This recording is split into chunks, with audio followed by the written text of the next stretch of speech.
Hey, good afternoon. Today I want to teach a truth that is one that we can learn easily from archery.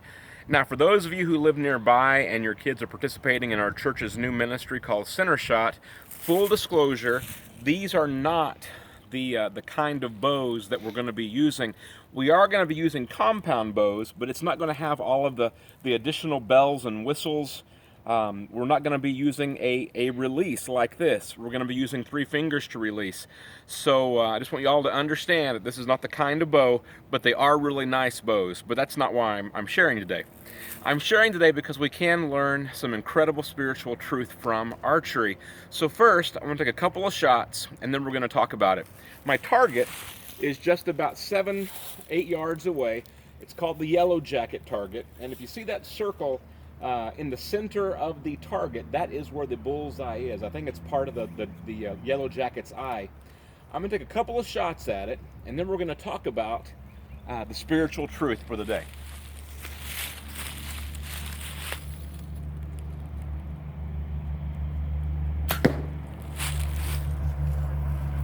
See that one is low and to the right.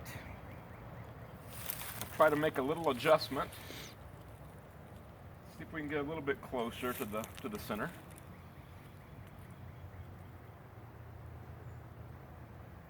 It's better.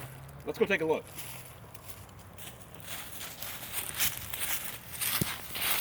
Wow, it's a lot better. Okay, first arrow, second arrow. Almost the bullseye.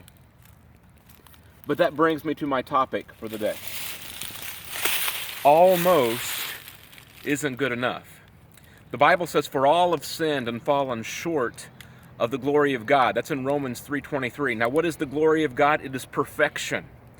What's really interesting about Romans 3:23 is when Paul was writing, he is using an analogy to archery that we don't necessarily see unless we know the language of the day. What he's using is a terminology that archers would have been very familiar with, and here's why. In that day, you would have archery competitions like we do now, and archers would be on a shooting line. There'd be a target set up, and they would be told to go ahead and shoot. Well, the best archers would then continue to move back to differing stations until it got so far away it was even very difficult to see the bullseye. Now, there was a judge down range that was there to holler out the results.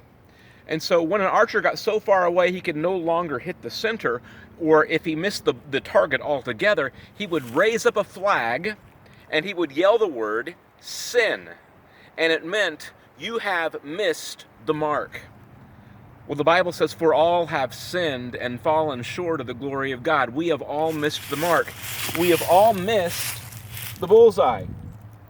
And we might say, "But I'm really close to being really, really good. I give to charity, or, I'm a faithful church attender, or I drop money in the offering plate, or I help my neighbor." Well, that doesn't matter. The Bible says about our human righteousness, it is as filthy rags. So what do we do about it? Well, the good news is there is one who never missed the mark. His name was Jesus Christ. And about 2,000 years ago, he died on a cross, paying the perfect sacrifice for your and my sin. He never missed the mark. And since he never missed the mark, he had the ability to cover our sin, because we're missing the mark all the time.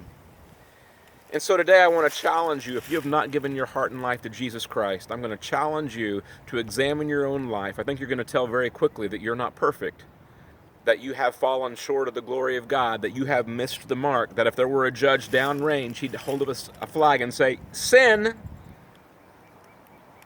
And I would challenge you to turn your life over to the one who never sinned. Hope you have a great day. God bless.